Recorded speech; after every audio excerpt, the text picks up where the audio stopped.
On va parler du rapport à l'oncle, je crois qu'on peut l'appeler comme ça. Donc le fameux rapport sur la commission d'enquête sur l'audiovisuel public. Commission d'enquête qui a commencé il y a vraiment longtemps. Ouais, c'était interminable, on va pas se mentir. Oui, c'était vraiment interminable. On va pas se mentir. Il n'y avait pas un jour sans qu'une personne soit auditionnée. Nagui, Patrick Sébastien, enfin vraiment, il y avait tout l'audiovisuel public, et même des anciens, comme Jacques Cardoz, par exemple, ancien de complément d'enquête, qui est allé de ces dingueries et de ces diffamations. Enfin bref, on va en parler. C'était interminable. Il faut se souvenir peut-être que ça a été lancé à la suite de l'affaire Le Grand Cohen. Je ne sais pas si vous vous souvenez. Oui, je me souvenais même plus de ça. Oui. Ouais, c'était donc voilà, Thomas Legrand et Patrick Cohen qui avaient été pris en flagrant délit, selon certains, de connivence avec le Parti socialiste. Bon, dans les faits, c'était plus compliqué que ça. Ils prenaient un café avec des membres du Parti socialiste. Je crois que c'était comment il s'appelle, c'est l'un des porte-parole. Bon bref, Pierre Jouvet. Non, c'est Pierre Jouvet. Pierre Jouvet, et où en fait il parlait de stratégie et enfin bref. Et c'est vrai que pris comme ça, dans cette capture-là, on avait l'impression que Patrick Cohen et Thomas Legrand étaient en connivence, réfléchissaient avec le Parti socialiste à comment combattre Rachida Dati à l'époque. Enfin bref, je ne vous refais pas tout le topo, mais c'est parti de cette séquence-là, qui avait été largement manipulée par les médias Bolloré. Et d'ailleurs, je crois que c'était Europe 1 en partie qui avait sorti l'affaire avec l'Incorrect, magazine d'extrême droite. Magazine de Juliette Briens, c'est bien ça. Ouais, c'est ça. L'inénarrable Juliette Briens. C'est ça, donc magazine proche de Marion Maréchal à l'origine. Ouais. Et donc ça s'est emballé, l'extrême droite s'en est saisie et a expliqué à quel point c'était le symbole d'un audiovisuel qui roulait à gauche, voire à l'extrême gauche. C'est vrai que Patrick Cohen et Thomas Legrand, anciens du NPA bien sûr, comme chacun sait. Islamo-gauchiste convaincu. Bien sûr, de leur état. Et donc à partir de là, s'est lancée cette possibilité de lancer une commission d'enquête qui a eu lieu pendant de longs mois et qui a abouti à un rapport avec certaines préconisations complètement folles. Je ne sais pas si tu as envie d'en parler. Alors moi j'ai suivi ça d'assez loin, mais oui, déjà pour replacer un petit peu avant de passer au rapport directement, et un peu tout l'imbroglio qu'il y a eu autour, parce que le rapport était censé ne pas être publié, car considéré comme pas un vrai rapport parlementaire, on va dire. Mais du coup, pour revenir un petit peu avant, effectivement ça a été lancé par l'extrême droite en réalité, cette commission d'enquête, comme tu l'as très bien expliqué, pour expliquer que le service public, en gros, c'était l'impôt des Français qui était utilisé pour financer le gauchisme et que c'était hors de question que ça se passe comme ça. Et donc c'est Charles Aloncle qui a été au rapporteur du coup, donc c'est lui qui écrit le rapport, c'est comme le titre l'indique, qui a été rapporteur de cette commission d'enquête. Et il a utilisé cette commission d'enquête en vérité pour se mettre en avant et en gros aller resservir les éléments de langage de Bolloré et compagnie, quoi, à dire c'est pas normal que l'audiovisuel, qu'il y ait un audiovisuel public, que la presse devrait être entièrement privée, etc. Il s'est servi de ça en vérité comme une tribune et au mépris un petit peu des règles de nos institutions, quoi. Et donc c'est ça qui s'est passé pendant plusieurs mois. Et vraiment, il a été épinglé pour aller faire l'inquisiteur et poser des questions qui n'avaient rien à voir avec ce qu'était censé faire une commission d'enquête parlementaire. La plupart des observateurs politiques étaient d'accord, sauf l'extrême droite, pour dire que cette commission était quasiment une commission fantoche, je ne sais plus comment on dit, fantoche, je crois. Et donc tout ça aboutit à la rédaction de ce rapport qui apparemment ne respecte aucune règle de ce qui est censé être un rapport parlementaire. Et donc c'est pour ça qu'il y a eu une polémique autour de la publication de ce rapport. Et évidemment, l'extrême droite aurait crié à la censure si le rapport n'avait pas été publié. Là, il crie à la victoire parce que le rapport a été publié. Mais en vérité, les choses sont un petit peu plus compliquées que ça. Donc, est-ce que tu pourrais expliquer un petit peu c'est quoi, toi, une commission d'enquête parlementaire et qu'est-ce qui est censé être un rapport d'une commission d'enquête ?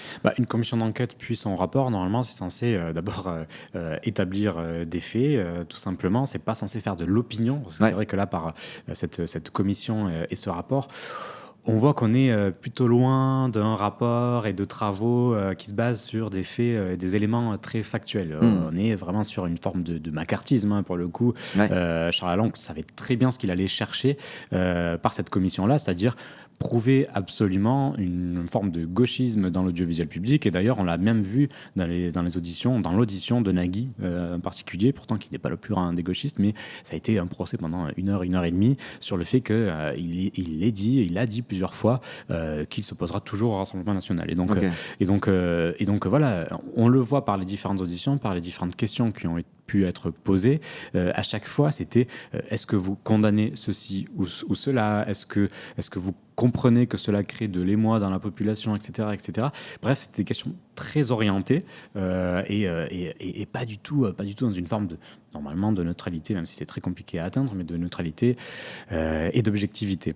Et le rapport, ensuite, il est censé, à partir de ces auditions, qui normalement sont censées être neutres, ou en tout cas au maximum, établir des préconisations, là aussi, qui doivent se fonder sur une forme pas de consensus, mais bon, malgré tout, normalement, on est censé auditionner des personnes de différents bords et on est censé faire une forme de synthèse, surtout qu'une commission d'enquête, elle est représentée par les différents bords politiques.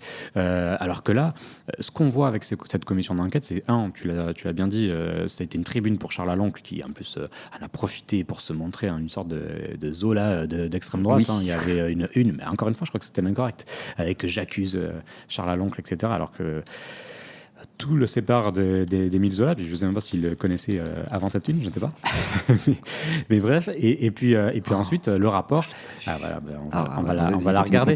Et puis ensuite, le rapport, c'est vraiment des règlements de compte et une façon de pointer du doigt les personnes nommément à partir de procès d'intention.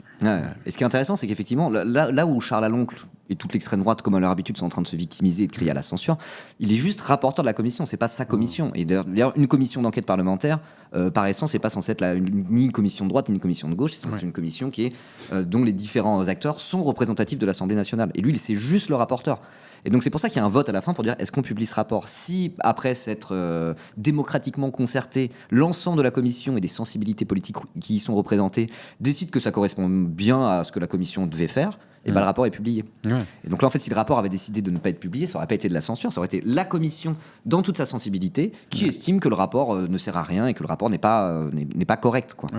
Et donc crier à la censure par rapport à ça, non, c'est littéralement la démocratie, quoi. Ils votent à la fin pour dire est-ce que la commission, dans son ensemble, c'est pas la commission de Charles Aloncle, est d'accord pour faire ce rapport, quoi. Complètement. Et ça a été un travail mené avec acharnement par les médias Bolloré, notamment, pour mettre la pression sur l'Assemblée en faisant monter cette petite musique de regardez la censure qui vient de la part de la gauche, regardez les censeurs, les fameux wokistes, bien sûr, évidemment, vous l'aurez compris, en montrant que, et d'ailleurs je parle des médias Bolloré, mais le média d'assaut aussi, le Figaro, c'était la même chose, et Eugénie Bastier notamment sur les antennes d'Europe 1. À peu près toute la droite, toute la droite, tout le camp réactionnaire, disons, essayer de faire monter cette musique-là, mais par contre c'était complètement mentir aux Français, parce qu'ils disent c'est créer un précédent inédit, mais ça a déjà été le cas, qu'on refuse des rapports mais pour différentes raisons.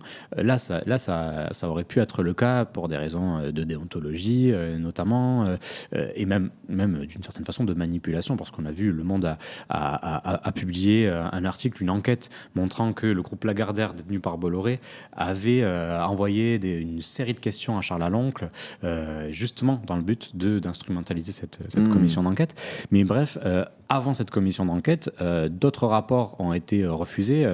Il y a 2 précédents assez récents. C'était en 2015, il y avait une commission d'enquête qui visait à évaluer les conséquences de la baisse des dotations pour les communes. Le rapporteur à l'époque, c'était Nicolas Sansu. Il y avait déjà des baisses de dotations pour les communes il y a 10 ans. Déjà, c'est pas nouveau. Sous Hollande. Et la continuité Hollande-Macron, n'est-ce pas ? Voilà, c'est ça la fameuse.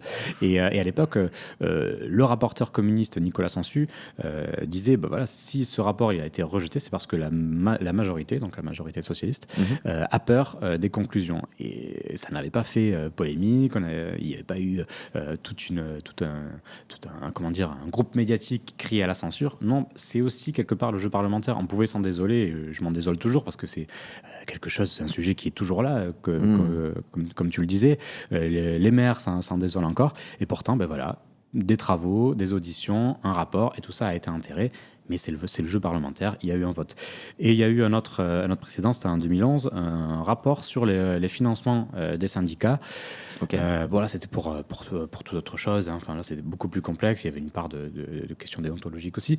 Mais bref, tout ça pour dire que même si toute la frange réactionnaire, même si les médias Bolloré, même si Charles Aloncle et ses alliés essayaient de montrer à une censure inédite et à un jeu des censeurs, etc., en fait, non, ça s'appelle le le jeu parlementaire. Mais on sait aussi que l'extrême droite a un problème avec la démocratie, elle l'a encore prouvé. Bah là, ouais, c'est clair et net.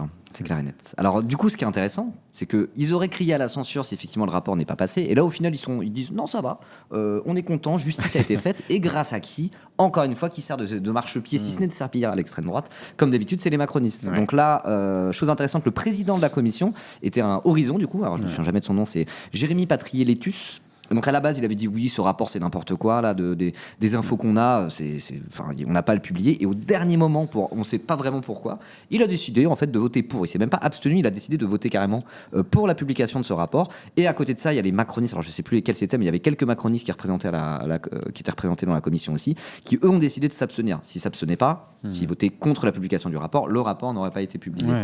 Donc là, c'est vraiment avec l'assentiment à la fois des macronistes et même la complicité directe, on va dire, du président Horizon de la commission d'enquête, que le rapport a pu être publié. Ouais. Et le fait qu'il soit président de la commission d'enquête, c'est intéressant parce que qui est Jérémy Patrier-Létus, dit Jérém, comme l'appelle Charles Aloncle dans cette fameuse séquence, mais Jérém, tu fais quoi? Mais que je vois que dans le chat on rappelle parce qu'elle est devenue culte. Mais c'est qui ce député-là?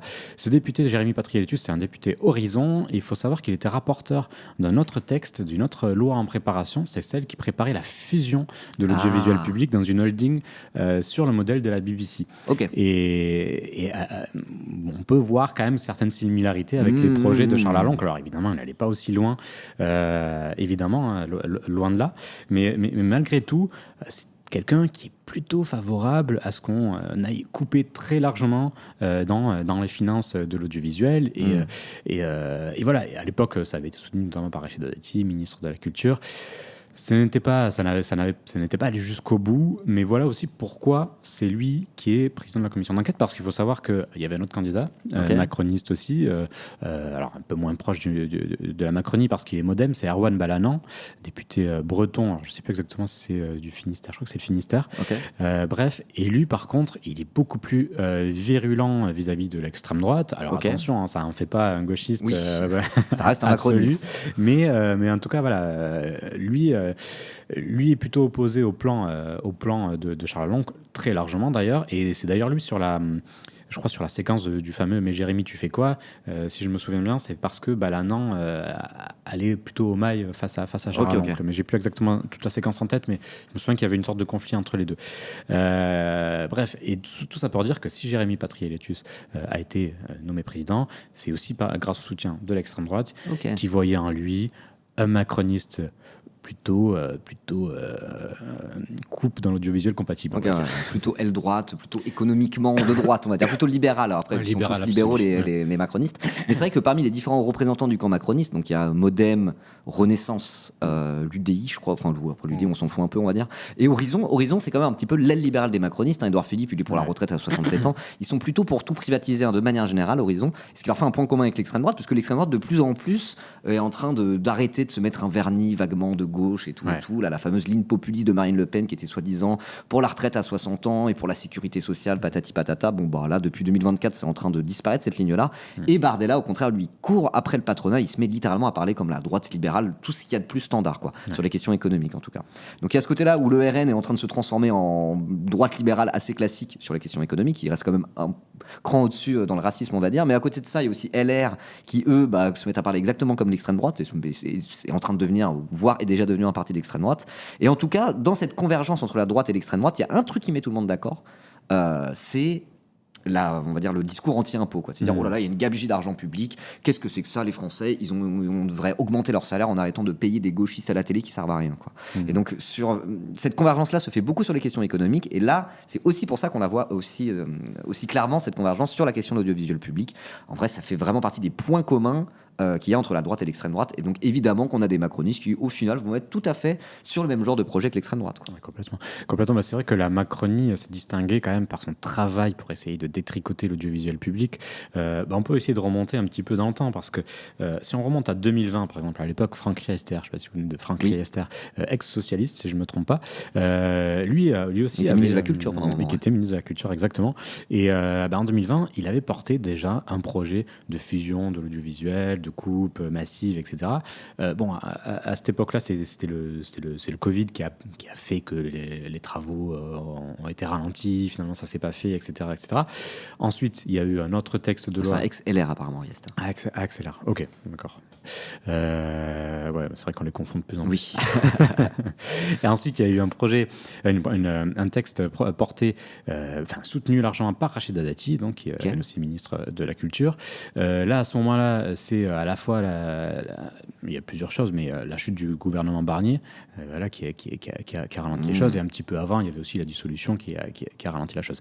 Bref, les macronistes entendent bien revenir à la charge, sauf que Charles Aloncle est revenu à la charge avant, et il va falloir aussi surveiller. Il y a la niche UDR qui approche dans pas trop longtemps, je crois que c'est fin juin, je crois que c'est le 25 juin si je me trompe pas, juste avant les fameuses vacances parlementaires. UDR, le parti d'Éric Ciotti et de Charles Aloncle. Voilà, donc l'union de la droite pour la République, c'est ça, l'union de droite pour la République. Et donc dans cette niche-là, normalement devrait être porté un texte avec les préconisations, on en parlera peut-être un petit peu plus tard, de ce rapport.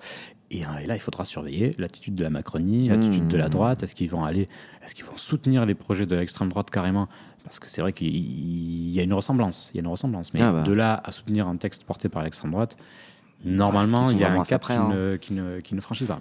Ils sont vraiment à ça près. Et d'ailleurs, je tenais à redire, il y a aussi eu quelque chose là dont on n'a pas beaucoup reparlé, mais qui s'inscrit aussi dans cette attaque contre l'audiovisuel public dernièrement, c'est la suppression de la redevance télévisuelle, qui a été supprimée. Alors c'était quoi ? C'était en 2020, 2021, quelque chose comme ça. C'est à la fin du premier mandat d'Emmanuel Macron, et oui, ils ont décidé de supprimer la redevance télé en se disant non, il faut que les Français payent moins d'impôts, quoi. Alors après, en vrai, la plupart des Français, on leur dit vous voulez arrêter de payer la redevance télé. On est plutôt content parce que ça fait. En plus, c'était un impôt qui était le même exactement pour tout le monde. C'était un impôt qui n'était pas progressif, qui était relativement injuste. Donc on pourrait se dire bon, ok, on va pas se plaindre. Mais en vérité, tout ça s'inscrit dans ces attaques contre l'audiovisuel public et contre ces attaques contre le service public de manière générale, avec cette idée que l'information ne serait pas un bien public et en fait pourrait être totalement soumis aux intérêts privés. Ce qui les arrange bien la droite, puisque les intérêts privés, c'est plus de droite que de gauche. Voilà. Non, mais complètement. Et puis ce discours-là anti-impôt et anti-audiovisuel public, il se fait parfois au mépris de la réalité, parce qu'il y a un rapport de la SCAM qui a été publié. Alors je ne sais plus exactement ce que. La SCAM, c'est un peu comme la SACEM, mais pour les, je sais plus quoi. On en a parlé il y a pas longtemps. Pour les artistes auteurs. Pour les artistes. Et donc oui, et ce rapport-là, il explique qu'en fait l'audiovisuel public ne coûte que 57 €, je crois, si je me trompe pas. Il y a un article sur le site de l'Humanité, vous pouvez le retrouver, de Caroline Constant, mais qui l'explique. L'audiovisuel public ne coûte que 57 € par an par Français. Donc ça va du coup. C'est moins cher. Oui, c'est clair. C'est clair. Et pour une diversité de programmes, des magazines d'information, du documentaire, du divertissement, etc., etc., etc. Et bref, mais la droite surfe sur ce discours anti-impôt. Qu'importe la réalité, on est encore une fois dans une espèce de trumpisation des esprits. Mais on en a beaucoup parlé ici. Moi, il y a un truc pareil que je comprends pas, c'est qu'ils font tous les patriotes toute la journée, le cœur battant de la France, etc., etc. Et en vrai, privatiser l'audiovisuel public, ça serait aussi supprimer des trucs comme Question pour un champion, Motus, ce genre de jeux télévisés, quoi. Je sais pas, quand on regarde France 3, les jeux télévisés sur France 3, ce genre de choses, est-ce que ça serait pas ça, peut-être le cœur battant de la France? Il n'y a rien de plus français que les jeux télévisés sur France 3, il n'y a rien de plus français que Question pour un champion. Et d'ailleurs, Question pour un champion, encore une fois, on peut voir ça comme faisant partie d'un même mouvement, et passer d'une quotidienne à une émission hebdomadaire. Et ça, franchement, normalement, quand on a un patriote, on n'est pas censé être très content de ça, quoi. Et c'est ça que je trouve ça un peu fou, quoi. C'est qu'ils veulent tout privatiser, y compris quand c'est des choses qui sont vraiment très très françaises, quoi, même un peu caricaturalement françaises, quoi. Et à l'ancienne, quoi. Enfin, des trucs qui sont des institutions depuis les années 80, ils sont en mode genre non, on va privatiser tout ça, on s'en fout, quoi. Donc au final, leur patriotisme entre guillemets ou leur attachement à la France s'arrête là où commence le règne du pognon, quoi. Le règne du pognon, et je trouve ça assez dramatique. Puis tu oublies des chiffres et des lettres. Oui, des chiffres et des lettres qui étaient annulés d'ailleurs aussi. Pareil, tout fout le camp, tout fout le camp. C'est peut-être mon côté un peu conservateur, un peu réactionnaire, un peu de droite. c'est que je pense qu'on devrait continuer à avoir question pour un champion des chiffres et des lettres pour l'éternité, mais du coup je le fais pour renforcer le service public. Voilà. Mon côté conservateur passe par un renforcement du service public, donc ça va. Puis en plus, si on se place sur un angle uniquement économique, ces jeux, ils sont hyper rentables. Enfin, par exemple, il y a eu tout un procès qui a été fait à Nagui sur le fait qu'il s'en mettait plein les poches et que ça coûtait très cher l'audiovisuel public, etc. Mais justement, dans le rapport de la SCAM, justement, un contre-rapport de la SCAM, il a expliqué que rien que le jeu N'oubliez pas les paroles, donc jeu quotidien de Nagui, je crois que c'est tous les soirs à 19h, un truc comme ça, il représente 30% des recettes journalières de France 2. 30% des recettes journalières de France 2, c'est quand même immense. C'est immense. Donc, et là, c'est que ça rapporte énormément d'argent, quoi. Donc, ok, il se met bien, Nagui, mais il rapporte beaucoup plus que ce qu'il gagne finalement. Ok, bon bah tant mieux. Enfin tant mieux pour les finances publiques, je veux dire, pas tant mieux pour Nagui. Moi, je m'en fous qu'ils s'en mettent plein les poches ou pas. Voilà. Après, j'ai pas de chiffres sur Slam et sur je ne sais quoi, mais voilà pour Nagui. Pareil, pour moi, Slam, il y a rien de plus français que Slam, quoi. Vraiment. Aussi, enfin. Ouais. C'est qui, c'est Cyril Ferraud, c'est ça? Oui, qui va présenter Fort Boyard. Ouais, bah oui, voilà. Mais c'est ça. Bientôt, il y aura plus Fort Boyard. Il faut tout privatiser, il y aura plus Fort Boyard à la fin. Quoi. Enfin, plus Fort Boyard, il y a des chiffres et des lettres. Ils se disent patriotes. Moi, je trouve ça fou. Vraiment, je trouve ça fou au premier degré. Je dis ça avec une certaine légèreté, mais vraiment. Et moi, ça m'a attristé de savoir que Question pour un champion partait de son format quotidien pour aller vers un format hebdomadaire. Parce que justement, pour rester un petit peu encore sur les jeux télé, c'était pas prévu qu'on parle de ça comme ça, mais c'est intéressant. Quand tu compares les jeux privés, les jeux télé de la télévision privée avec les jeux télé du service public, c'est pas le même esprit, quoi. Question pour un champion, c'est vraiment pour l'amour de la trivia, quoi. C'est pour l'amour des questions. C'est vraiment pour ceux qui veulent être champions des questions, quoi. Il y a ce truc où il leur offre des dictionnaires et tout. Personne fait ça pour le pognon. Il n'y a pas une personne dans le monde, en France, qui a fait Question pour un champion pour le pognon. À côté de ça, quand tu regardes les jeux télévisés de TF1, c'est vraiment genre, oh, vous allez peut-être gagner 1 million d'euros. Oh non, c'est loupé. Vous allez pleurer peut-être un peu à vous filmer en train de paniquer. C'est pas le même esprit, quoi. C'est vraiment pas le même esprit. Donc moi, ça m'attriste. Et puis même au niveau des lots, enfin, tu vas gagner 3 voitures, chez TF1, tu vas gagner 3 voitures, 4 voyages, comme comment il s'appelle, Emilien, qui avait gagné le jeu de Jean-Luc Crashman, j'ai oublié, c'est quoi, c'est le démon de midi, je crois, c'est ça, non et qui avait gagné des lots pas possibles, dont il pouvait même pas profiter, alors que de l'autre côté, c'est plus un côté plus convivial, on est content de se retrouver, ok, on va gagner un petit chèque, mais c'est pas non plus... voilà, c'est d'autres valeurs aussi de ce côté-là. Et je vois que dans le chat, on se mobilise pour préserver Fort Boyard. Je me demande si c'est pas un axe à souffler à François Ruffin pour garder les fâchés, pas fachos. C'est vrai, je dois dire ça. La France de Fort Boyard, plutôt Fort Boyard que Louis Boyard. Oh putain, c'est sûr qu'il va faire cette rime. Incroyable. Alors attends, on en était où? Oui, alors du coup, la convergence macroniste extrême droite. Moi, ce que je te propose, c'est de regarder ce petit extrait de Yellow Brown Pivet qui illustrera peut-être ça. Alors déjà, c'est intéressant, c'est sur CNews. Voilà, donc tous ces gens qui disent combattre l'extrême droite vont sur CNews dire Charles Aloncle, non, j'apprécie son travail, ce qui est quand même bon. Ça veut un peu tout dire, quoi. Donc, attends, le son est super fort dans le casque, non? Ouais, dans le casque, très fort. Je baisse un peu. Ouais, ça c'est Boris Vallaud qui est un peu dur d'oreille probablement. Ok, donc on va regarder ça. Hop là. Dans sa commission, Monsieur Patrier-Létus, qui a réussi à tenir, et Charles Aloncle. Alors, je salue son travail, mais il a été, et je l'ai dit et je l'ai dénoncé, peut-être un peu trop dans la lumière. Moi, j'attends de mes parlementaires que lorsqu'ils mènent un travail de cette ampleur, qu'ils restent vraiment concentrés sur leur travail parlementaire. Et c'est vrai que parfois... Est-ce que c'est interdit par le règlement de faire des interviews Non, c'est pas interdit. Oh. Ce qui est interdit, c'est de divulguer des informations qui doivent rester confidentielles, ce qui est quand même pas très... respectueux de l'Assemblée nationale, c'est de faire des annonces en médias avant de les faire à l'Assemblée, etc., etc. Oui, je l'ai rappelé à l'ordre, mais comme j'ai rappelé à l'ordre... Moi, j'ai envie de dire, les macronistes, ils font ça aussi. Hein. Il y a plein de choses. Moi, je me souviens, quand j'étais à l'Éducation nationale, il y avait des choses, on les apprenait dans les médias avant de les apprendre par les canaux officiels de l'Éducation nationale. Quoi. Il y a une grosse réforme de l'Éducation nationale qui arrive. Gabriel Attal, il en parlait sur les plateaux télé avant même de communiquer, quoi, quand il était ministre de l'Éducation. Et même avant Jean-Michel Blanquer. Oui, Jean-Michel Blanquer aussi. Encore pire, je crois, Jean-Michel Blanquer. Ça, c'était au tout début, quand j'étais prof, je m'en souviens plus trop. Mais oui, il leur a dit ça. Le seul truc qu'il a reproché à Charles Aloncle, c'est d'avoir un peu trop mis la lumière et d'avoir un peu trop médiatisé le truc. Alors certes, c'est un problème, mais déjà, les macronistes font exactement la même chose, premièrement. Et deuxièmement, c'est peut-être plus les liens avec l'extrême droite, avec Bolloré directement, qui leur fournit des éléments de langage, quoi. Et non, c'est pas trop ça qui l'inquiète, qui la fatigue, c'est plus le fait qu'il s'en est un peu servi comme un coup de projecteur. Bon.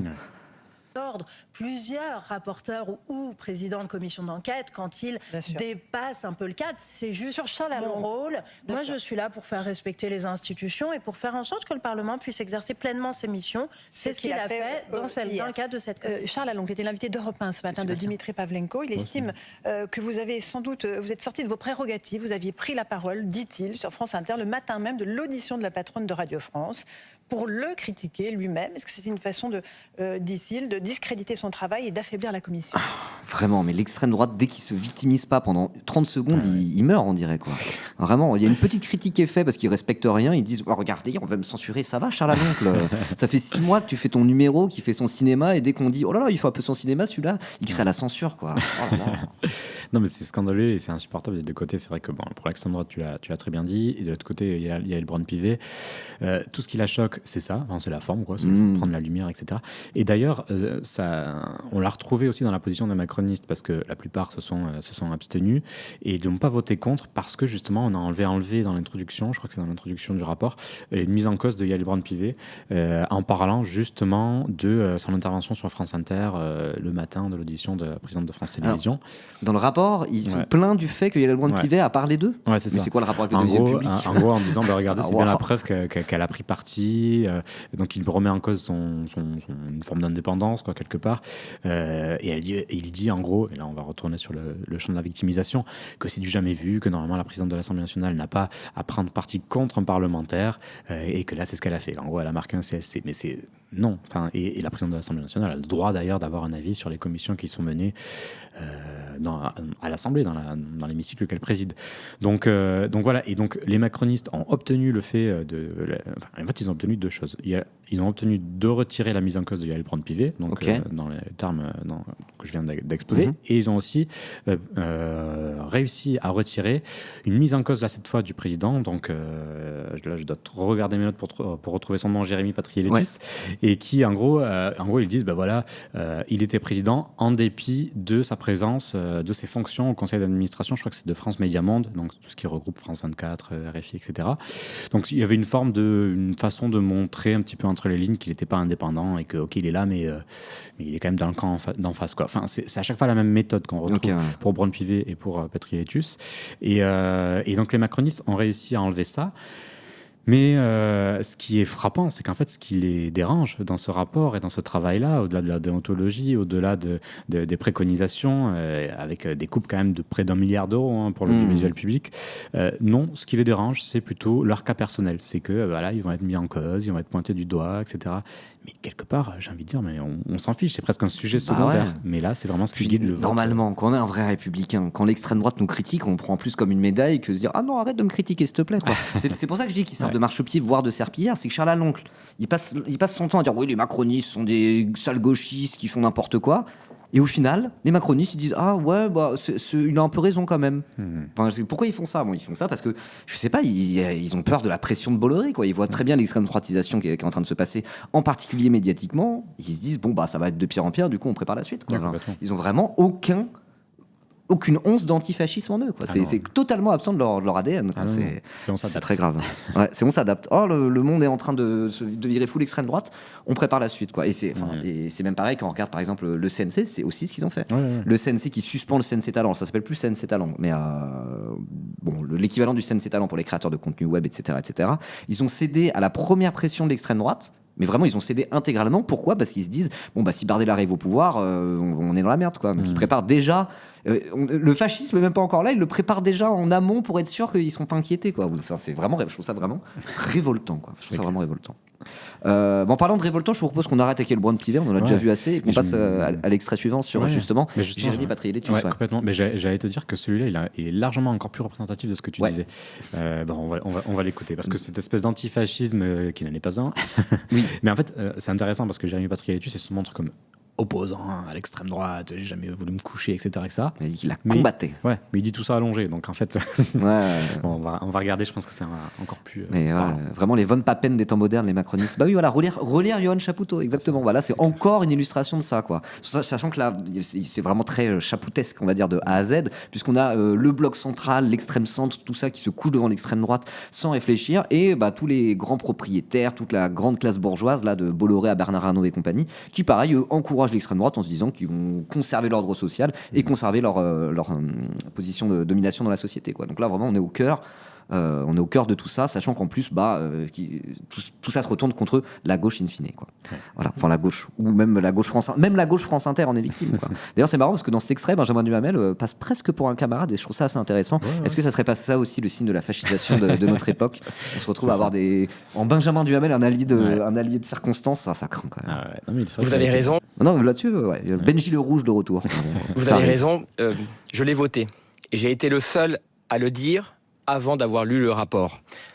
Je me suis opposé au rapporteur. J'ai combattu ses méthodes tout au long de la commission d'enquête. Vous avez raison, les insinuations, les accusations sans preuve, les calomnies. J'ai même suspendu, les auditeurs le savent, la commission quand j'ai considéré qu'elle se transformait en tribunal politique. Mais contrairement à ce que j'ai lu, je ne me suis pas couché devant l'extrême droite. Je combats l'extrême droite. Il s'est pas couché, il s'est assis. Il s'est assis calmement. Mais enfin, bref. Maintenant, plus que jamais. Mais je l'assume ici, dans ma lutte, dans mon combat contre l'extrême droite, je refuserai toujours d'utiliser leur méthode. La censure... Mais ça rend fou quand même. La censure. Donc il reprend directement l'élément de langage de Charles Aloncle et des plateaux de Bolloré en disant je n'utiliserai pas les méthodes de l'extrême droite. Par contre, il utilise leurs éléments de langage, quoi. Ouais. Respecte-toi, c'est pas possible. Je comprends pas comment il peut être dans ce logiciel, quoi. C'est juste qu'il assume pas qu'il a sur l'audiovisuel public le même avis que l'extrême droite. Ouais. Mais c'est grave. C'est ce que tu disais. En fait, ils craignent tellement l'offensive Bolloré que finalement ils finissent par se ranger et par essayer de se montrer plus doux que doux. Et c'est là où on voit, malheureusement, en tout cas on peut le constater, une part de victoire malheureusement du camp Bolloré dans une forme de bataille culturelle, dans le sens où en fait ils ont réussi à instiller une sorte de peur, de crainte, en particulier chez les macronistes, et pas seulement, parce que d'ailleurs cette crainte parfois on peut la retrouver aussi dans certains médias, notamment dans l'audiovisuel public, où en fait on va droitiser sa ligne pour qu'on n'ait plus grand-chose à nous reprocher, quoi. Et là, c'est exactement ce qu'il fait en reprenant en plus ces éléments de langage et donc en légitimant ces arguments et ces craintes, je mets des guillemets, en censure. C'est qu'en fait, vu qu'on était face à une possibilité de censure, moi j'ai permis la chose. Sachant que parler de censure quand c'est un vote à l'Assemblée nationale où les votants vont de LFI au RN en passant par les macronistes, le PS et Horizon, c'est pas de la censure, c'est une décision démocratique, quoi. Littéralement. Enfin, à ce moment-là, de la censure, ça veut dire quoi? Si quelqu'un fait condamner quelqu'un pour incitation à la haine raciale, c'est de la censure à ce niveau-là. C'est juste la loi française, je sais pas, quoi. Enfin, je trouve ça quand même fou quand on y réfléchit bien. La remise en cause de la liberté d'expression, je leur laisse. Attendez, moi je défendrai la transparence. Ça aurait été de la censure de simplement dire si je suis en désaccord avec ce rapport, si je considère que ce rapport ne correspond pas au canon de ce que doit être un rapport de commission d'enquête, je vote contre ou je m'abstiens. Vous avez votre collègue, par exemple, Céline Calvez, une macroniste, qui s'est abstenue et elle a dit si nous votions pour ça, ça veut dire qu'on acceptait tout ce qu'il y avait dedans, même ses dérives. Est-ce que vous n'avez pas, Jérémy Patriétus, manqué d'une forme de courage politique en allant au bout de vos convictions? Il a raison. Soutien critique à Benjamin Duhamel. C'est pas la première fois que je dis ça. Moi, c'est un peu un des running gags sur ma chaîne. Mais il a raison.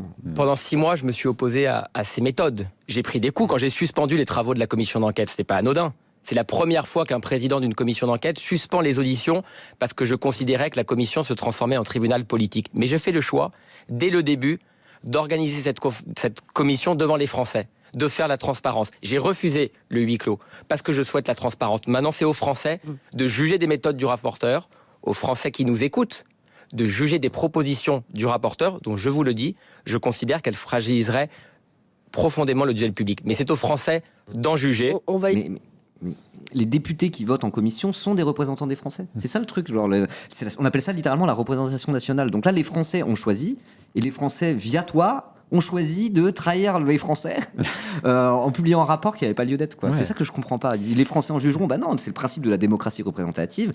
Il est député, il est représentant d'un 577e du peuple français, et c'est lui qui doit décider pour les Français. C'est littéralement son mandat, quoi. C'est populiste, quoi. La démocratie représentative, on s'en fout. C'est un peu le tribunal médiatique qui va régler tout ça, quoi. À quoi bon être député à ce moment-là? Et puis c'est pas parce que le rapport n'est pas voté que les propositions ne vont pas se diffuser dans les médias, dans l'espace politique, ça crée un débat potentiellement national, etc. Enfin, je veux dire, la non-publication d'un rapport, c'est pas on le met sous cloche pour toujours. Alors oui, certes, la conséquence, c'est que ça supprime les auditions, et donc on n'aura plus trace des vidéos, etc. Et ça, ok. Mais par contre, au-delà de ça, les préconisations qu'on trouve dans le rapport à l'oncle, en fait, rien n'empêche, s'il n'est pas voté, Charles Aloncle, l'UDR et le RN de faire une forme de communication autour de celle-ci pour que ça agite le débat, pour que les Français potentiellement se penchent dessus, etc. Et puis, au-delà du rapport, il y a aussi des possibilités. On dépose des textes de loi, notamment l'UDR a l'intention de le faire fin juin, et ils peuvent très bien le faire, même sans le vote, du rapport. Donc ces arguments, ils sont complètement ils sont fallacieux, et puis non, en fait, il est en train de justifier, mais c'est ce que très bien dit Duhamel, il est en train de justifier un manque de courage politique. Il essaie de masquer tout ça en disant non, moi je m'y oppose, mais je ne prendrai jamais leurs armes. Là, c'est pas le débat, en fait. C'est pas du tout le débat. Exactement. Alors après, il y en a d'autres qui sont opposés, pour le coup. Et si là, il y a un truc où ça a mis toute la gauche d'accord, de la gauche la plus molle jusqu'à la gauche la moins molle, on va dire ça comme ça, c'est cette histoire de commission de l'audiovisuel public. Hein. Là, pour le coup, ça a brassé assez large. Donc ce que je propose, c'est commencer en lisant le communiqué de la France Insoumise là-dessus, qui résume un petit peu bien de pourquoi ils ont voté contre ce rapport. Et après, on aura un extrait alors je me souviens jamais de son nom, de Aïda Hadizadeh, du PS, qui pareil, plutôt dit les termes en réalité. Hein. Là-dessus, on ne pourra pas lui enlever. Il y a un alignement, y compris entre les filles et le PS, sur ce sujet-là. C'est vraiment que c'est l'extrême droite en face, quoi. Parce que généralement, les seuls trucs qui arrivent à peu près à mettre d'accord le PS et la France Insoumise, c'est quand vraiment c'est l'extrême droite en face qui est en roue libre, quoi. Donc là, il y a un semblant d'unité. La seule unité à gauche, un peu, qu'on a pu remarquer ces dernières années, c'était face à l'extrême droite. Et là, c'est vraiment ce cas de figure-là. Donc, je vais lire le communiqué de presse. Je vais le lire directement, ça sera plus simple. Donc, commission d'enquête sur l'audiovisuel public. Nous ne voulons de ces news ni à la télé, ni à l'Assemblée. Le rapport du député UDR Charles Aloncle ne relève pas d'un désaccord politique classique. Il est mensonger, partial et contradictoire. Il affirme des éléments inexacts, avance des accusations sans preuve, comme l'existence d'un prétendu circuit de décision parallèle, et met en cause des personnes par insinuation plutôt que par des faits établis. Ces méthodes sont incompatibles avec l'exigence de rigueur attendue d'un rapport parlementaire. Nous alertons sur le précédent que cela pourrait créer pour les commissions d'enquête. Mais la véritable dérive réside dans leur instrumentalisation politique. Sans réaction, ces pratiques risquent de s'aggraver.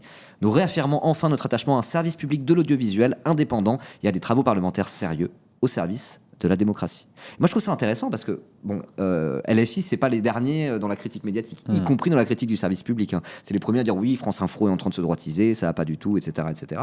A raison en réalité, mais quand on lit ce communiqué-là, quand même, ils sont pour la défense d'un audiovisuel public, parce que ça serait encore pire s'il n'y avait pas ça. Voilà la vérité. Bien sûr. Même quand on regarde le service public de l'audiovisuel, quand on est de gauche, on trouve que c'est loin d'être parfait. Et on a raison de le penser. Mais ça serait tellement pire s'il n'y avait plus que Bolloré et des milliardaires qui détiennent l'intégralité des médias. Voilà. Donc c'est une position qui est au final juste et qui n'est même pas contradictoire avec, on va dire, la ligne plutôt anti-média de LFI, finalement. Oui, puis c'est une ligne qu'on retrouve qui est largement partagée à gauche. C'est-à-dire que est-ce qu'il faut réformer l'audiovisuel public au fond, est-ce qu'il y a des choses à faire? Oui, évidemment, tout n'est pas parfait. Par contre, là, on parle de toute autre chose, c'est-à-dire que même si on se penche sur les préconisations, parce que c'est vrai qu'on ne les a pas citées depuis tout à l'heure, donc il y a supprimer France 4, fusionner France 5 et France 2, réduire les budgets des jeux, du divertissement, du sport, ça on l'a dit, suppression de France Télé Slash que l'extrême droite accuse d'être wokiste, etc. Alors que, non, c'est juste qu'il y a des programmes, qui mettent en lumière les parcours des minorités, notamment.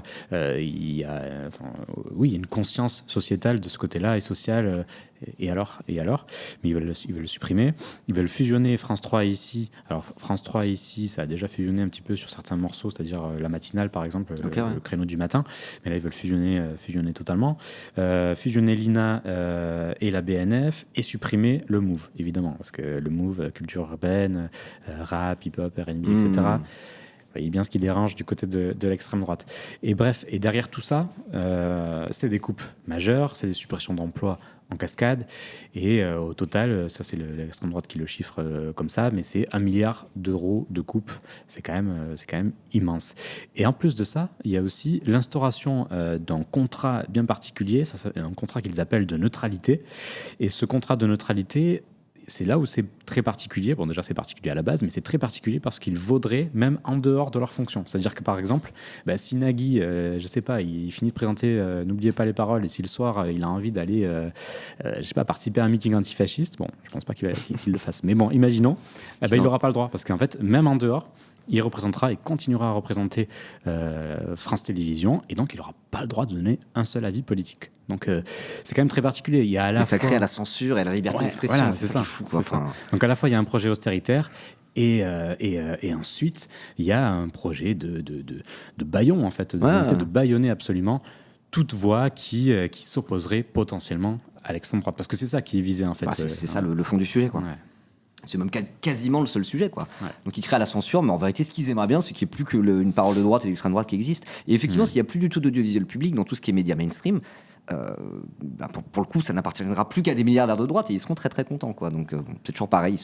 Ils savent qu'ils ont le camp du capital de leur côté, donc ils veulent qu'il n'y ait plus que le camp du capital qui gouverne tout ça, quoi. Oui, puis... Et en appelant au sentiment anti-impôt des Français pour arriver à faire aboutir leur plan, quoi. Je sais pas, c'est compliqué à combattre en plus ce truc-là, parce qu'à la fois ils se servent de ce sentiment anti-impôt qui est hyper ancré, et quand on voit que l'État, comment il dépense l'argent public avec les aides aux entreprises, etc., cette espèce d'injustice fiscale qu'il y a un ras-le-bol anti-impôt en France et un sentiment, un affect comme ça, c'est compréhensible, quoi. Mais l'extrême droite, ils utilisent cet affect qui est tout à fait compréhensible pour au final dérouler leur plan et avancer leur pion.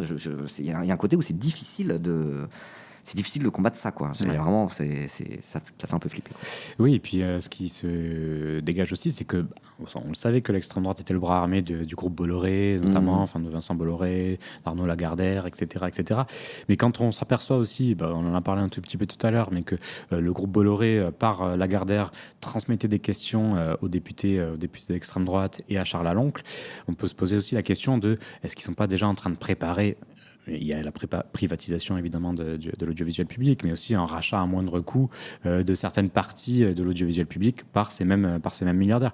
Jérémy Patrier-Létus hier, il le sous-entendait un petit peu sur Inter. Et alors c'est intéressant parce que là encore on voit un peu sa lâcheté, c'est-à-dire qu'il commence à le sous-entendre. Il y a Duhamel qui lui répond, qui lui dit mais attendez, vous êtes en train de nous dire ça. Il lui dit ah non, ça c'est vous qui le dites. Donc il assume pas non plus totalement, mais c'est quand même ce qui se dégage. Voilà. Ouais, en parlant justement de Bolloré, etc., je te propose parce que là, le temps file, donc je te propose de plutôt passer directement aux réactions de la droite et de l'extrême droite, et de voir surtout Charles Laloncle, un petit peu l'attitude qu'il a quand il est sur les plateaux de Bolloré. Donc là, il est sur CNews à Pascal Pro. On va vous montrer l'extrait, ça montre cette espèce de complicité, même pas cachée, entre TV Bolloré et Charles Laloncle. Genre, il s'en cache même pas. Juste, faites un peu d'analyse non verbale, regardez un petit peu les expressions faciales de Charles Laloncle, regardez un petit peu on va dire l'alchimie qui est entre les deux. Ils sont vraiment comme cul et chemise, quoi. Donc ça va un peu tout dire, quoi. Une question toute simple.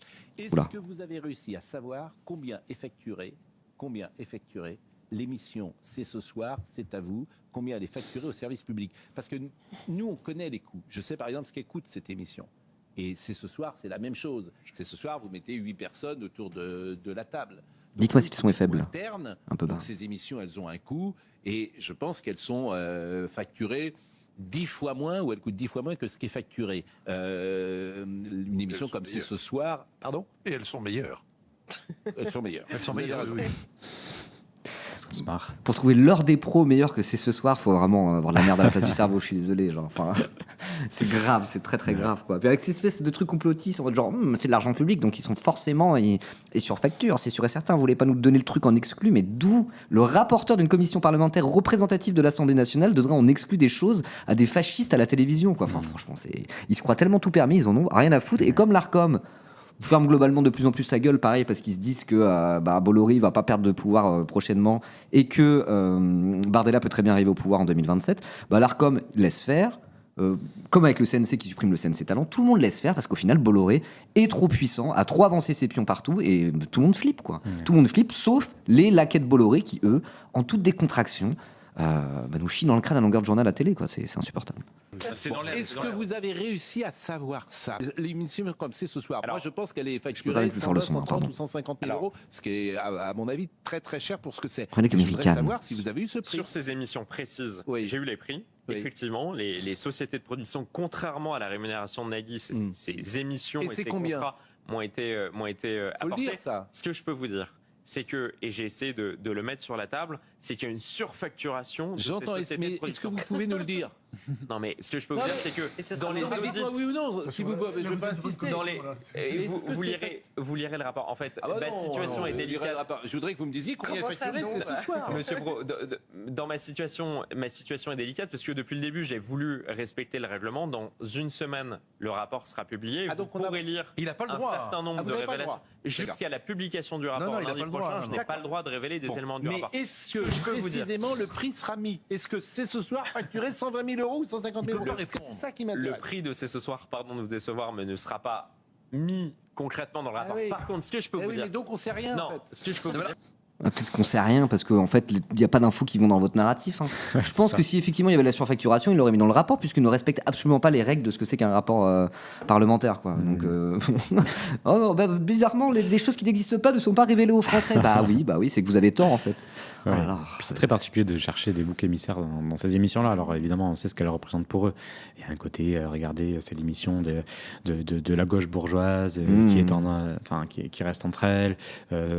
C'est à vous. Voilà, on est autour d'une table, un côté très mondain, on ne sera jamais invité parce qu'on est d'extrême droite, les méchants, ils nous détestent et tout ça. Et c'est ce soir, ils voient ça comme la place où Saint-Germain-des-Prés débat. Mais c'est pas le cas, c'est complètement faux. D'abord, c'est à vous reçoit régulièrement Jordan Bardella et d'autres personnalités d'extrême droite. Et c'est ce soir, il y a souvent des personnalités de droite extrême, d'extrême droite. Il y avait un débat il y a encore une semaine où il y avait je ne sais plus quel porte-parole du RN, mais il était là pour. Et d'ailleurs, c'était un débat sur l'audiovisuel public et sur le rapport à l'oncle. Et il était là pour se défendre. Et bien souvent, il y a des représentants de la droite extrême, notamment dans les médias. Alexandre Devecchio du Figaro, il y est souvent, il a son rond de serviette, etc. Donc c'est un mauvais procès qu'on fait à ces émissions-là. Mais encore une fois, le but, ce qu'on disait tout à l'heure, sur le fait d'instiller une sorte de terreur et de pression sur France Télé pour qu'ils se droitisent de plus en plus, c'est-à-dire en fait tu leur fais un procès en gauchisme, et donc forcément ils vont devoir changer un tout petit peu leur recette, et peu à peu, ils auront réussi à influencer complètement sur la couleur politique de la télévision publique. C'est vraiment l'objectif, quoi. Mais le truc, c'est que ça marche déjà, c'est ça le pire. Ouais. Il y a déjà une droitisation du service public quand on regarde. Il y a même des gens qui étaient journalistes chez CNews, comme Nathan Dever, qui ont hop là, petit mercato, il finit sur France Télévisions du jour au lendemain. Quoi. Donc vraiment, ils ont déjà le beurre et l'argent du beurre, et maintenant ils veulent le cul de la crémière. Vraiment, il n'y a rien d'autre à dire. Je suis un peu énervé ce matin, moi ça m'énerve tout ça. Mais sur Nathan Dever, c'est très intéressant, limite, il faudrait faire un focus sur lui à l'occasion, parce que il était sur France Inter il y a 2 semaines, je crois, il était présenté, il était là en grande pompe, genre l'intellectuel de notre temps, etc. etc. Par contre, rien sur le fait qu'il était chez Bolloré longtemps, rien sur ses prises de position libérales, parfois libertariennes, etc. Enfin, vraiment de ce côté-là, non, ça n'existe pas. C'est juste un intellectuel de notre temps. Et là, c'est une illustration, encore une fois, du glissement de l'audiovisuel public. C'était quand même sur Inter, j'étais chez les gauchistes, pourtant. Normalement. Normalement. Puis bon, enfin, pareil, c'est pas comme si tous les gauchistes qui restaient encore il y a quelques années à France Inter s'étaient pas fait virer et ils ont dû retrouver refuge chez Radio Nova, qui eux assument une ligne de gauche. Quoi. Là, on a un exemple d'un média avec vraiment une bande radio, un média mainstream, on peut le dire pour Radio Nova, c'est pas un gros mot, qui eux assument une ligne vraiment de gauche. C'est autre chose que Benjamin Duhamel et Delphine Ernotte, quoi. Enfin, je sais pas quoi, mais non, c'est pas assez pour eux. Quoi. C'est vraiment, ils veulent qu'il n'y ait plus que CNews et que ce soit la seule source d'information. D'ailleurs, qui se frotte les mains de la publication de ce rapport aussi? Ah oui. Marine Le Pen. Alors, il faut qu'elle profite de ces derniers instants médiatiques, puisque bientôt, on n'entendra probablement plus parler avec sa probable inéligibilité dans quelques mois. Mais bon, voilà. Là, le 7 juin, je crois, non, ou 7 juillet. Je crois que c'est fin juin, début juillet, je ne sais plus exactement. On ne pourra pas en parler dans cette émission. Hélas, on ne pourra pas éventuellement faire péter le champagne. Mais, on le fera à la rentrée ou à la fête. Ouais, à la fête de Lima. Ouais. Voilà. Allez. Qu'avez-vous pensé hier, justement, des réactions contre la publication de ce rapport? C'est quoi, ce son hyper faible? Ça s'est joué à une voix près. Qu'est-ce que ça révèle? Ça révèle, je sais pas, de la naïveté, parce qu'en réalité... Vous entendez le chat?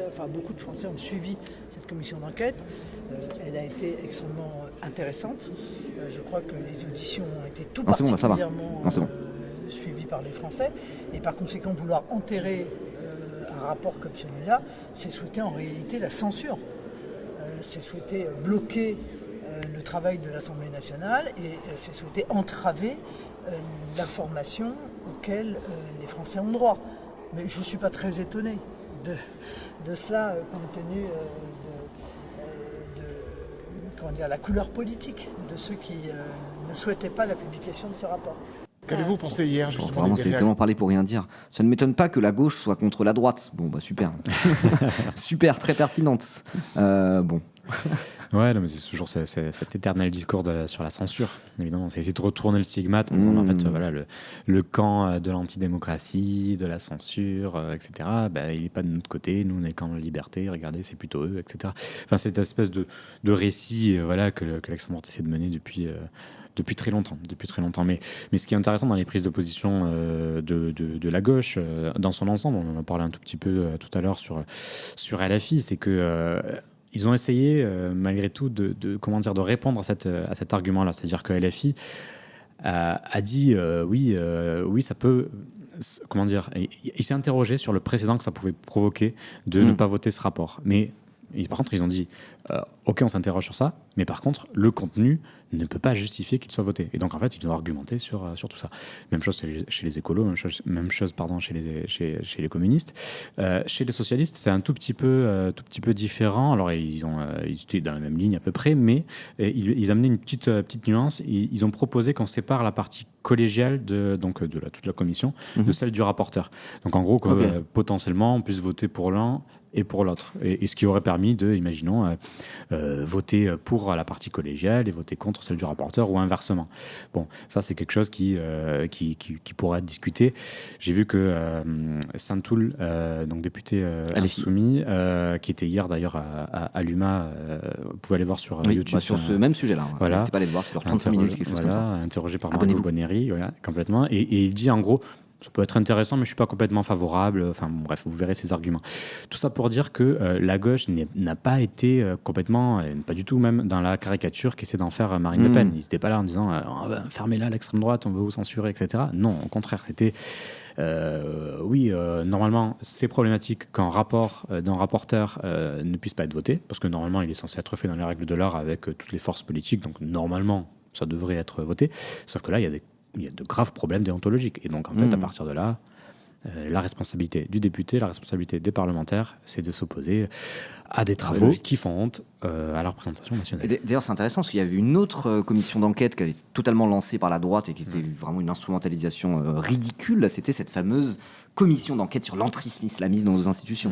Où c'était Laurent Wauquiez qui avait lancé l'idée. À la base, il avait littéralement appelé ça la commission anti-LFI, plus ou moins. Après, il disait non, c'est pas anti-LFI, c'est contre l'entrisme islamique. Et au final, comme le rapport, la commission servait à vraiment rien. Et justement, les conclusions du rapport étaient extrêmement faiblardes. Mais le rapport était bien rédigé, au sens où le rapport disait globalement il n'y a pas d'entrisme islamiste dans les partis politiques en France. Ce qui est la réalité. Et donc, du coup, malgré le fait que c'était une commission fantoche, une commission d'enquête fantoche créée par Laurent Wauquiez, uniquement pour taper sur LFI et la gauche à travers eux, ceux qui étaient présents à la commission d'enquête ont quand même validé la publication du rapport parce que le rapport était tout simplement bien rédigé et arrivait à des conclusions qui étaient les bonnes et qui étaient les vraies, quoi. Donc il n'y avait pas de volonté de censure à ce moment-là parce que le rapport parlementaire était un rapport parlementaire qui reflétait la commission dans son ensemble et pas uniquement l'avis du rapporteur, quoi. Donc en vrai, ça c'est un très bon contre-exemple qu'on pourrait ressortir à la droite. Je n'y avais même pas pensé juste avant, mais à partir du moment où y compris la gauche a autorisé la publication du rapport sur l'entrisme islamiste dans les partis politiques, c'est qu'ils ne sont pas dans une logique de censure. Et c'est là qu'il y avait une bonne raison de censurer ce rapport, parce que ce n'est pas un rapport parlementaire, c'est un outil de propagande rédigé n'importe comment par Charles Laloncle, quoi, le propagandiste. D'ailleurs, propagandiste encore une fois, où est-ce qu'il a été pour aller vendre son truc en étant tout sourire, en étant applaudi par ceux qui l'invitaient, aussi chez Cyril Hanouna sur W9. Donc voilà, il a fait CNews, Pascal Praud et Cyril Hanouna. Donc ça, quelque part, est-ce qu'il y a besoin d'expliquer ça plus loin? Ce que je te propose, c'est de regarder ça, puis après, il va falloir un peu passer au sujet suivant. Il y aura du retard aujourd'hui, mais c'est pas grave. Est-ce que vous avez subi de grosses pressions? Ouais, il y en a eu, ouais. Vraiment? Ah oui, il y en a eu. Des grosses pressions, c'est-à-dire que ça s'est matérialisé comment? C'est-à-dire des appels, des messages, des messages... Elle est encore en train de se victimiser, quoi. Voilà. C'est quoi? Il y a des gens qui l'ont insulté sur Twitter, quoi. Oh, les gens, ils ont dit Charles Furoncle sur Twitter. C'est pas une pression, ça, monsieur. Ça s'appelle le jeu des réseaux sociaux, ça s'appelle la liberté d'expression. Sur Insta, je sais pas, qu'est-ce qui s'est passé? Ça s'est matérialisé. Au début, quand on s'intéressait simplement à la neutralité, qui est un sujet important, parce qu'il y a beaucoup d'entorses au principe de neutralité sur le deuxième public, les Français sont témoins. Là, pour le coup, c'était assez calme. Il y a eu la petite audition de Patrick Loine et Thomas Legrand qui a été houleuse, mais j'avais pas de pression. Mais plus je m'intéressais aux contrats énormes passés entre des sociétés de production privée et France Télévisions, plus je m'intéressais à ces phénomènes de conflit d'intérêts, c'est-à-dire de basculement entre des dirigeants de l'audiovisuel public qui signent des contrats importants avec des boîtes de prod, qui se font licencier, qui prennent des centaines de milliers d'euros d'indemnités de licenciement en dehors de tout cadre légal pour basculer dans ces sociétés de prod. Là, je vous avoue que les pressions étaient de plus en plus fortes. On m'a fait comprendre qu'il fallait que je ménage certains, que je ne pose pas certaines questions. Et les pressions ont été assez insistantes parce que je vois que quand vous vous intéressez au système un peu financier, quand vous vous intéressez aux contrats, quand vous vous intéressez aux marges, quand vous demandez ce type de contrat, derrière, il y a tout un système qui se défend. Alors que le but d'une commission d'enquête, c'est de faire la transparence sur comment l'argent des Français est dépensé. Et encore une fois, c'était la première fois... C'est pas ça le but d'une commission d'enquête, ça dépend de la commission d'enquête. Oui, c'est bon, il présente ça, il dit, une commission d'enquête, le but c'est de montrer à quel point l'argent des Français est mal dépensé. Quoi. Venez, alors là, très bien, monsieur Charles Lalonde, pourquoi il n'a pas parlé de la commission d'enquête sénatoriale avec Fabien Gay qui estime à 211 milliards les aides aux entreprises? C'est pas l'argent des Français à ce moment-là? Là, non. Là, ça va. Là, c'est pas un problème. Quoi. C'est un problème qu'on faut payer Nagui. Quoi. Qu'à l'Assemblée nationale, on levait le capot sur 4 milliards d'euros d'argent public. 4 milliards par rapport aux 211 milliards de la commission de Fabien Gay. Bon, voilà. Je dis pas juste ça parce qu'on est à l'UMA. Mais n'hésitez pas à vous abonner à l'UMA. Voilà. Pour financer l'audiovisuel public, c'est une somme qui est colossale parce que c'est la moitié du budget du ministère de la Culture. Donc voilà, plus je me suis intéressé en fait à l'argent, plus les pressions ont été fortes. Ouais. D'accord, il n'a toujours pas dit quelle pression c'était. Hein. Il n'a pas pu donner d'exemple. Tout à l'heure, chez Pascal Praud, il a dit il y a de la surfacturation, mais ça ne sera pas dans le rapport. Ok, d'accord. Et là, il dit il y a eu beaucoup de pression. Il n'a pas donné un exemple de pression. Il a dit les pressions sont fortes. Ouais. Est-ce que ça ne serait pas un gros mytho qui se victimise comme tous ses collègues d'extrême droite? Ouais, et puis c'est facile un petit peu le système qui se défend, etc.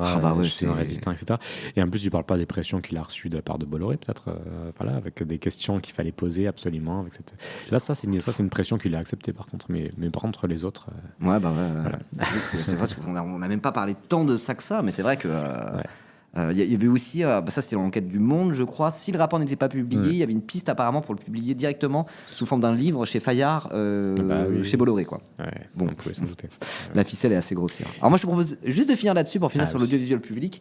Il n'y a pas que Charles Laloncle et compagnie qui s'attaquent à l'audiovisuel public et à France Télévisions.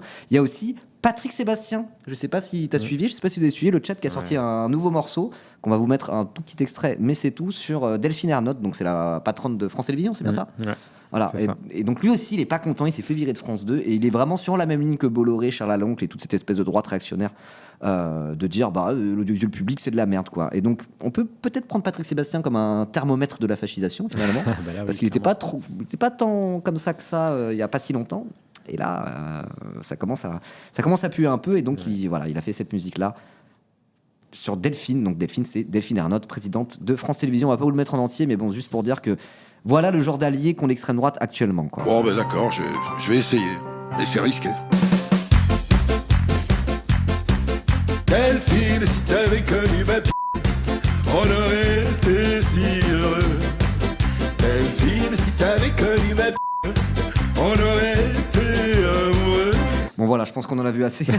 Mais Delphine Ernotte, du coup, a décidé de porter plainte pour outrage sexiste et sexuel, je sais plus exactement le terme, par rapport à Patrick Sébastien, qui lui dit je m'en fous, c'est bon.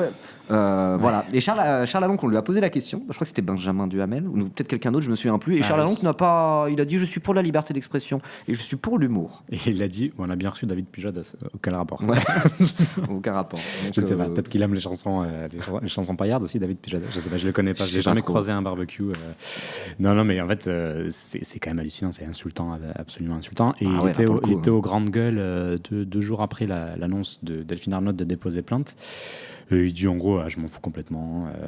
Vraiment il est complètement en roue libre et il dit si je suis condamné ce sera une médaille et puis voilà. Donc, lui il est complètement en roue libre. C'est clair, surtout que c'est une médaille par rapport à la bien-pensance machin bidule, alors que bon là c'est quand même extrêmement limite comme parole, quoi. Si t'avais connu ma bite, ok super. Ma pine, je crois. Ma pine, oui, c'est ma pine. Pardon. Ça rime avec le texte. Ça rime avec Delphine, c'est pour ça. Ouais, donc c'est fou quand même de voir comment ça brasse large, cette espèce de front d'anti-service public, etc. Ouais. Et d'ailleurs, on avait fait un stream là-dessus. Je pense que vous pouvez le retrouver toujours sur YouTube. Tout à fait. Voilà. Sur Patrick Sébastien. Sur ce que dit, quelle est l'identité, je vais y arriver, politique de Patrick Sébastien. Donc vous pouvez aller voir sur YouTube. On a fait 1 heure dessus. Donc il y avait des choses à dire. C'est mieux qu'aller écouter ses musiques. Voilà. Oui. Mais en tout cas, c'est fou parce que quand même, ça rejoint le sujet des attaques sur l'audiovisuel public. Quoi. Patrick Sébastien, encore une fois, ils sont toujours tous en train de se victimiser. Patrick Sébastien qui se plaint de s'être fait virer de France 2 après 50 ans à l'antenne. Bah, c'est bon, t'es vieux, il faut du renouveau, quoi, c'est tout. Et surtout que dans cette chanson, il explique, je crois, si je me souviens bien, il y a un passage où il dit qu'elle a voulu virer les mâles blancs, etc. Enfin, il est toujours dans ce refrain permanent de... en fait, c'était une cabale raciste, évidemment, du racisme anti-blanc. Comme chacun sait, ça. Il a parlé de ségrégation pour dire que quand tu pouvais plus avoir un poste à la télé quand tu étais blanc. Quoi. Mais Tex avait dit pareil aussi. Tex, et je crois que Julien Lepers, Julien Lepers aussi, qui s'est fait remplacer par une femme noire lesbienne, Samuel Etienne d'ailleurs. C'est ça. Et Julien Lepers qui a annoncé son soutien à Éric Ciotti pendant les municipales à Nice. Donc, la boucle est bouclée finalement. C'est ça. Voilà, bon. Alors que bon, en fait, c'est juste... Le service public de l'audiovisuel, à un moment donné, a décidé de vivre avec son temps et de se moderniser. Et les vieux ringardos qui sont là depuis 150 ans, ils s'en sont débarrassés, mais c'est pas parce que c'est des hommes blancs, c'est parce que c'est des vieux ringardos, tout simplement. Quoi. Mais bon, après, c'est le camp des réactionnaires, finalement. Quoi. Donc c'est pas étonnant qu'ils chouinent comme ça, encore une fois. Voilà. Victimisation permanente. Moi, j'en peux plus. Vraiment, j'en peux plus. Et bon, attends, on n'est peut-être pas au bout de nos surprises. Peut-être que Patrick Sébastien sera peut-être ministre de la Culture dans quelques années, donc on verra d'ici là. C'est vrai. Ou peut-être que Patrick Sébastien sera ministre si François Ruffin gagne la présidentielle.